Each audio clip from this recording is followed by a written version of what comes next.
Hello and welcome to another episode of 1000 Actually Fun Books, where we review books of every genre, looking for the best of fun escapist books. Today we're doing The Getaway Girls by Dee MacDonald. So this is the woman's summer read, perhaps, almost a buddy travel kind of. It's a relationship, it's a drama, it's a general fiction. So let me get on with the plot. So the plot is we have three geriatric women. They all are currently single, and they are not really close friends. They just kind of meet up occasionally. They were involved in the same flower arranging class. And one of them is like, I feel like taking a trip to Italy, driving there from Britain. Driving down there in a caravan, some sort of motorhome, a small one, I suspect, and, just kind of seeing the sights along the way. She has a goal to get to Italy for specific, genealogy reasons. She'd like to see if her ancestors were there, that kind of thing. And the other two ladies are like, oh, that sounds interesting. Would you mind if we came along? And so these three women who don't really know each other very well get together in a motorhome and travel to Italy. So this is the book is about the process, not about the goal. So it's them getting there and the various adventures or things that happen along the way.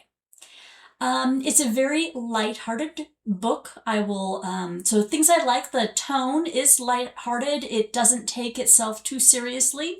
It doesn't take the characters too seriously. There's nothing dark or gloomy or gritty about this book. Including, which is interesting, kind of the B plot. So to tell you the B plot, this isn't giving you spoilers because you find out right at the beginning. One of the women, Maggie, her husband is a criminal, and she decides to take some money from him that he earned by robbing a bank. And so she takes, a whole bunch of money and takes off.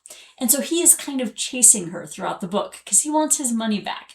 But it has just a hint of that suspense thriller. Every once in a while, she'll get a phone call from him and he's like, I'm gonna get you, that kind of thing. But it doesn't really take over the story. That's not really the focus of the story. It's just kind of there in the background, the secondary plot as you go along. And I liked that. I liked that it wasn't too tense, but it did make it interesting. I liked that they included that. Just to make it a little bit more interesting of a story.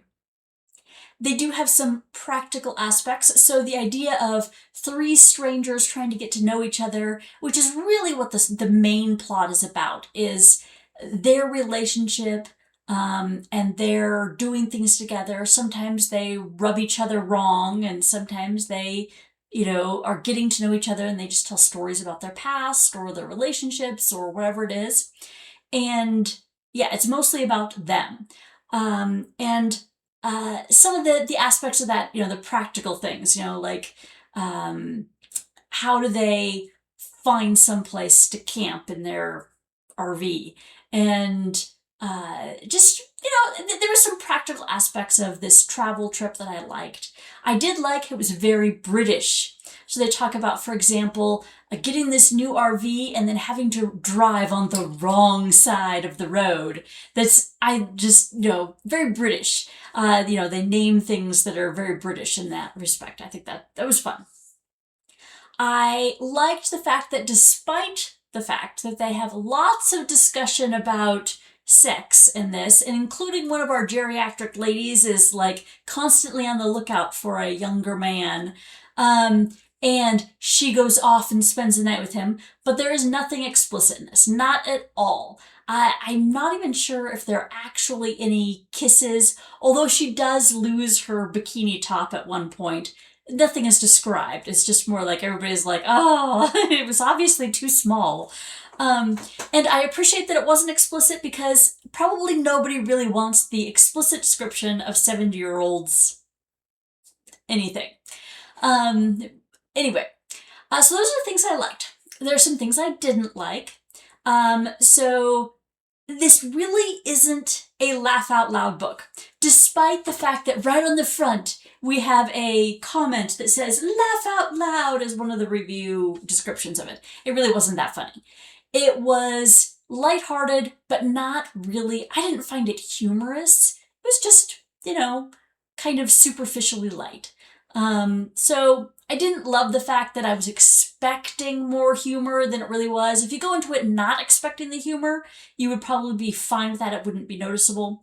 But because it kind of billed itself as a comedy, I wanted to point out I didn't like the fact that there really wasn't much comedy. Another thing I dislike about this is they are traveling. The majority of the book is them traveling, and they stop and see the sights. They stop in Paris, and they stop in Rome, and they stop in all sorts of places. But this is not a travelogue. In fact, I really disliked the way it handled the touristing. So these three women, you spend a lot more time with the book discussing their clothes and hair than you do any kind of touristing things that they do.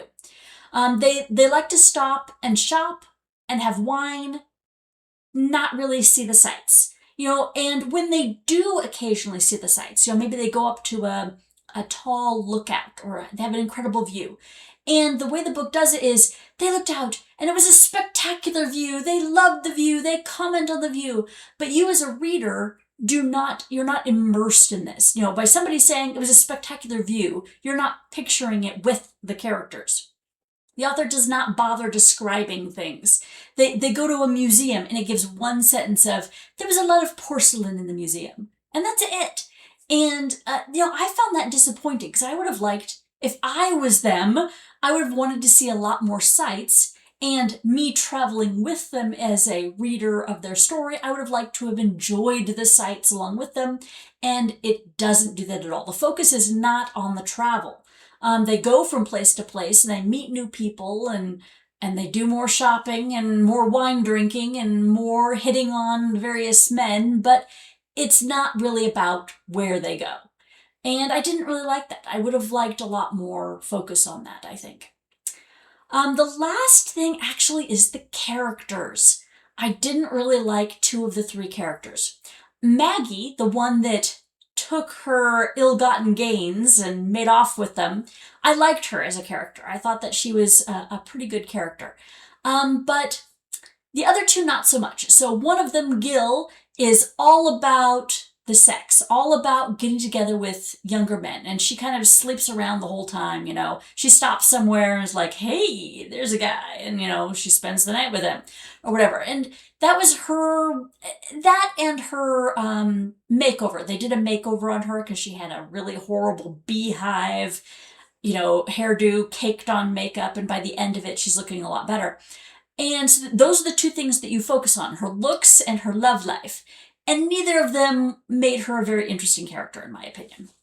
Then there is our main character. The one that you kind of get the impression the book is really kind of following most is Connie. Now, to get to why I don't like Connie, let me do a talk about a different character, the bad guy. So Ringer. Ringer is Maggie's, we'll call him the ex because she left him, even though they were never married. And the thing is, he comes across as a scumbag, just a horrible, deadbeat, awful person. So let me describe him. Maggie has been faithful to him for 40 years, no matter what situation he gets into, whether he, has robbed a bank or gone to jail or needed an alibi, she has been faithful to him.